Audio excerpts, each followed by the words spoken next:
ஓம் ஸ்ரீ குருப்யோ நமஹ. தென்னாருடைய பெரியவா போற்றி, எந்நாட்டவர்க்கும் இறைவா போற்றி. சர்வஜ்ஞா சர்வவ்யாபி பெரியவா சரணம். மாயப் பிறப்பருக்கும் மகாபெரியவாடி போற்றி.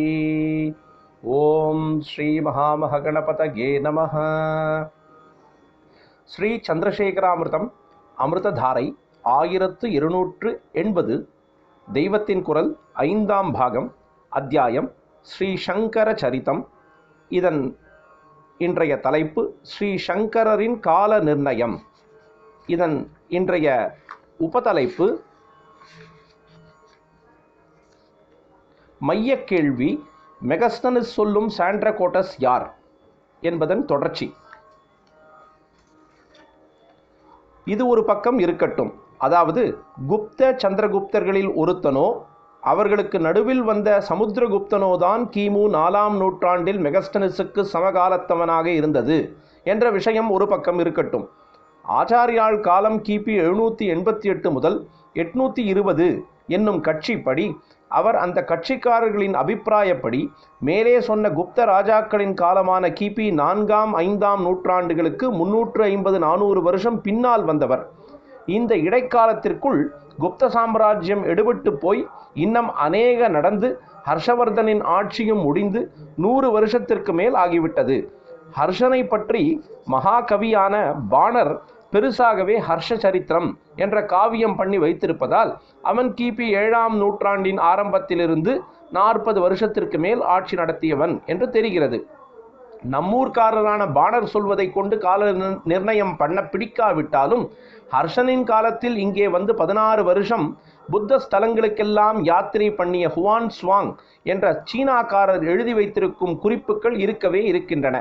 அதனால் ஹர்ஷன் காலம் அதுதான், அதாவது கிபி 7ஆம் நூற்றாண்டின் முற்பாதிதான் என்று ஊர்ஜிதமாகிறது. அதற்கு அப்புறம் நடந்த சமாச்சாரங்களை 1000 வருஷம் முந்திக் கொண்டு போக நியாயமில்லை என்று சொல்லலாம். குப்தர் காலம் வரை வேண்டுமானால் 1000 வருஷம் முந்திக் கொண்டு போங்கள். எங்கள் கணக்குப்படி அதன் போதே, அதாவது கிபி 4ஆம் நூற்றாண்டிலேயே ஃபாஹியான் என்ற சீன யாத்ரீகர் வந்து குறிப்புகளை எழுதி வைத்திருக்கிறார். ஆனாலும் அவர் பௌத்த மத விஷயத்திலேயே கவனம் செலுத்தியிருக்கிறார். அவர் காலத்தில் இருந்த பெரிய பெரிய ராஜாக்களின் பெயரை கூட சொல்லாமல் தேசமும் அமைதியாய் இருக்கிறது, ஜனங்களும் ரொம்ப அமைதியாய் இருக்கிறார்கள், பெரிய குற்றங்களே நடப்பதில்லை, பயமில்லாமல் 1 கோடிக்கு மறுகோடி சஞ்சாரம் பண்ண முடிகிறது, பௌத்த மதம் ஹிந்து மதம் இரண்டுமே அனுஷ்டானத்தில் இருந்திருக்கின்றன என்று ஜெனரலாகத்தான் கொஞ்சம் சொல்லி முடித்திருக்கிறார். ஆகையால் குப்த ராஜவம்ச கால நிர்ணயத்தில் அவரை சம்பந்தப்படுத்தாமல் வேண்டுமானாலும் விட்டுவிடுகிறோம். ஆனால் அப்புறம் ஹர்ஷர் ஹுவான் சுவாங் காலங்கள் நாங்கள் சொல்கிறது போல கிபி 7ஆம் நூற்றாண்டு தான் என்பது சர்வ நிச்சயமான ஃபேக்ட். அதை முற்காலத்துக்கு கொண்டு போவதற்கே இல்லை.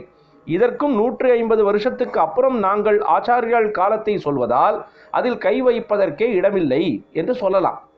ஆனபடியால் அவர்கள் 788 முதல் 820 என்று ஆச்சாரியாலின் கால நிர்ணயம் செய்திருப்பதற்கு அநேக காரணங்கள் காட்டுவதாக சொன்னேனே, அவற்றையேதான் ஒவ்வொன்றாய் எடுத்துக்கொண்டு சரியா தப்பா என்று பார்க்க வேண்டியிருக்கிறது. அமிர்தம் தொடர்ந்து பொழியும். பிரதோஷ சங்கர பிரத்யக்ஷ சங்கர. தென்னாருடைய பெரியவா போற்றி, எந்நாட்டவர்க்கும் இறைவா போற்றி. சர்வஜ்ஞா சர்வவ்யாபி பெரியவா சரணம். மாயப் பிறப்பருக்கும் மகாபெரியவாடி போற்றி.